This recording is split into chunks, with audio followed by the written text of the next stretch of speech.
Pourquoi est-ce que je mettrais Publicis dans ma watchlist? Simple, je viens ici, je mets ça, pas juste au niveau des chiffres, hein, parce que ça reste une entité qui a pignon sur rue dans son domaine d'activité.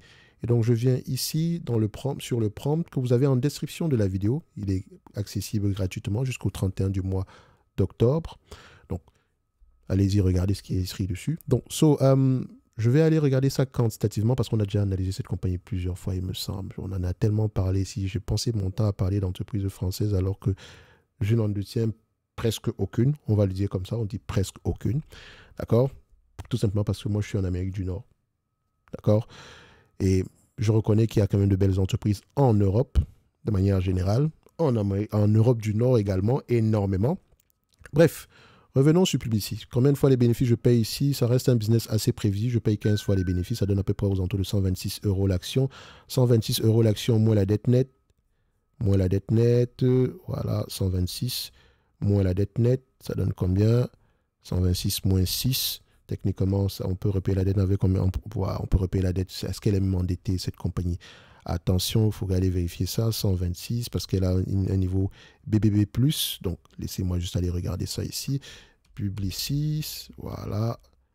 On met ça comme ça. Dette nette, ça correspond à quoi? Aux alentours de 3 milliards 225 divisé par le nombre d'actions. Voilà. Share outstanding. Weight average. Voilà, ici. Donc, on a à peu près 235 millions d'actions. Parce que je ne suis pas très d'accord avec le nombre d'actions de l'autre site ici. Donc, c'est pour ça qu'il faut toujours aller vérifier. Divisé ici par 254 millions d'actions, ça donne plutôt 13. Et là, ça se rapproche plus de la réalité. Vous ne pouvez pas avoir une note de BB+, et avoir ce type de dette-là.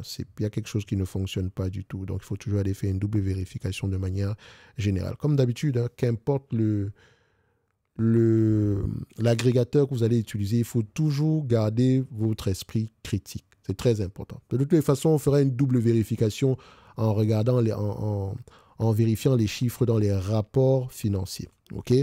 Donc, parce que ça, je ne vais pas juste prendre le chiffre ici et me dire, ah non, c'est ça. Non, pas du tout. Toujours aller vérifier. Qu'importe le raisonnement. Tant que vous n'avez pas vérifié de vous-même et que vous savez, tant que vous n'avez pas vu l'information écrite dans les rapports financiers ou bien sur un document de référence, ne faites pas confiance à 100%. Et puis même quand c'est dans le rapport financier, il faut toujours avoir, voilà, il faut toujours, comment on dit ça? Je ne dirais pas douter, mais il faut toujours tout questionner de manière générale. Après, ne devenez pas des parano. Donc, je donne ceci, ça donne à peu près aux alentours de 13 dollars ici par action, donc 13 dollars moins 125, enfin, vous m'entendez parler de dollars alors que je parle d'euros, moins 13, ça donne ici à peu près aux alentours de 113 euros l'action. 113 euros l'action, est-ce que l'entreprise, on me dit, ça veut dire ici que si l'entreprise me distribue la totalité des bénéfices nets en dividende en date d'aujourd'hui et que, disons qu'on est en, admettons qu'on nous sommes en 2027 et que je l'ai acheté à 87, 88 euros l'action et qu'on arrive à générer 8,38 euros, nous avons à peu près un price target aux alentours de combien? 9,50 euros. 9 euros. Enfin, pas 9,50 euros, 9,5%. Donc, Publicis reste sous-évalué. Est-ce qu'elle a les moyens de payer le dividende? Faites vous-même, répondez vous-même à cette question-là. On verse 4,12. On pourrait en verser 8,65 aujourd'hui si on voulait. Mais quand le marché vous propose ce genre d'opportunité-là, posez-vous toujours les questions.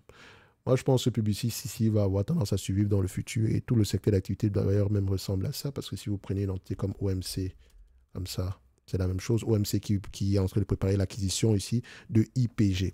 Et puis d'ailleurs, la prochaine vidéo, on va parler de OMC de manière générale ici.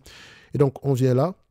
Qu'est-ce que Publicis fait? C'est une holding mondiale de communication qui gagne de l'argent en fournissant à ses clients des services de publicité, de marketing digital, d'analyse, de données, etc. Donc, on dit, oui, mais ça veut dire que Netflix, comment il s'appelle encore? Google ou bien Facebook vont avoir tendance à tuer ces entreprises-là? Non, pas forcément. Il faut regarder bien ce qu'elles font ici. Donc, est-ce qu'elle a le potentiel d'augmentation? La croissance ici, vous l'avez, c'est plutôt un marché mature. La croissance est plutôt par acquisition.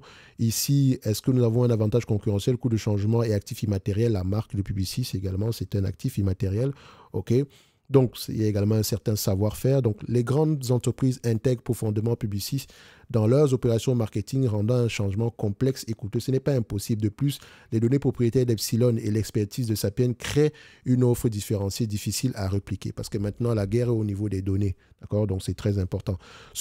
On va se dire ici qu'il est plutôt moyen comme avantage concurrentiel et au niveau de la fixation des prix également, il est moyen. Enfin, il vous mentionne qu'il est moyen, c'est-à-dire que vous pouvez quand même, vous devez aller double vérifier, mais il est quand même présent. Parce que la finalité du pricing power, c'est au moins maintien des marges. L'industrie est très concurrentielle, mais Publicis a réussi à maintenir et même légèrement augmenter sa marge opérationnelle. Premier niveau de pricing power, c'est le maintien ou l'augmentation des marges. Vous avez les différents concurrents ici. Est-ce qu'ils méritent d'avoir une place dans notre watchlist? Ce n'est pas formulé comme ça, mais la réponse est tout simplement oui. Ça vous prend à peu près combien de secondes? Moins d'une minute, on va le dire comme ça. Donc, on était à 126 moins 13, ça fait à peu près 113 ici. Donc, Publicis, je viens là, 113. La dernière fois qu'on a fait une analyse ici, on était à peu près 132, donc on va l'ajuster en conséquence. D'où l'importance d'avoir une marge de sécurité. Ok, on en a même d'ailleurs parlé dans la newsletter dernièrement. Bref, récupérez le prompt en description de la vidéo. On se donne rendez-vous sur la prochaine vidéo. Laissez-moi savoir en commentaire qui détient du Publicis. Merci.